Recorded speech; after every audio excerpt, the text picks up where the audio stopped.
The Ramadan constitutes a particularly important era for the Dialogue Society's dialogue project. West London Dialogue came to me with this idea of doing a partnership with the council. I was so glad, and I grabbed it with both hands. Richmond Council, headed by the leader, Councillor Roberts, has agreed to join hands with the Dialogue Society on this event. In Dialogue Society, Ramadan is not only the name of a lunar month in the Islamic calendar, it is also the name of a virtue. The more Ramadan you are, the more solidarity you will have with the rest of the society, with the rest of the world. So we call this Ramadanification. So welcome to our Ramadanification attempt. I'm so pleased that we have gathered this evening as a community and take some time to think about unity and what it means to us, the people who live, work, study, play in Richmond upon Thames. We can express our unity at the same time recognizing the differences between us. We open the possibility, we want to engage the possibility of freedom of religion and freedom for religion and for the choice of religion. We want to engage in really good, deep conversation, which is why I very much admire the work that the Dialogue Society does in allowing and encouraging dialogue between different faiths and those of no faith.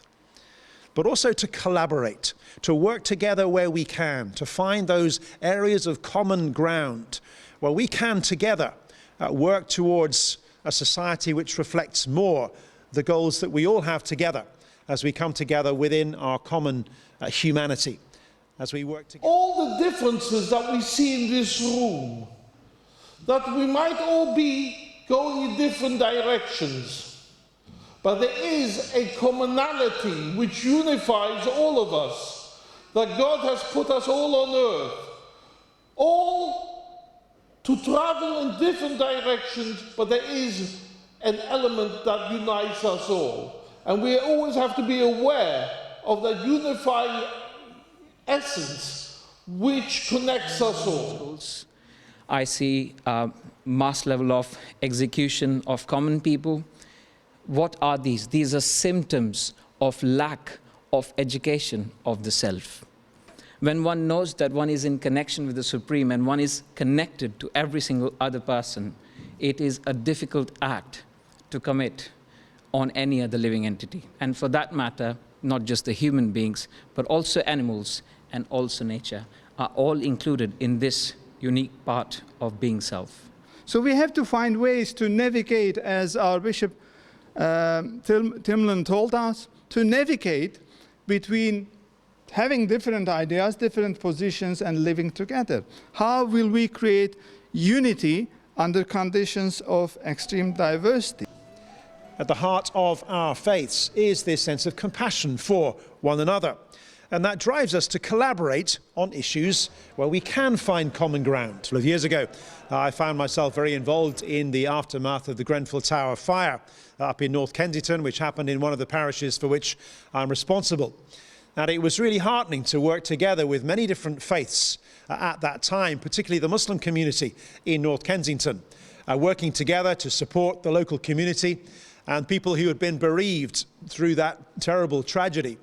And since then, many different multi-faith vigils and acts of solidarity have taken place as the community and the different faiths have come together to collaborate in order to bring support to that community. And to connect it to the physical world when we return to eating and drinking. To connect the spiritual with the material. To connect the soul with the body when the body is eating and drinking. And that is what being spiritual is about. It's not to be seen in isolation.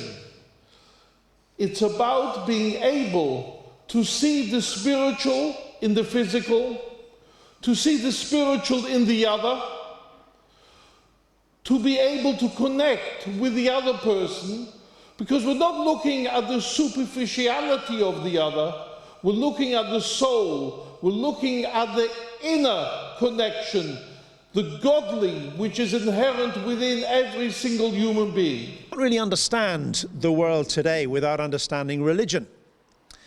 And it seems to me conversation between different faiths and with those of no faith is increasingly important as we try to understand the modern world.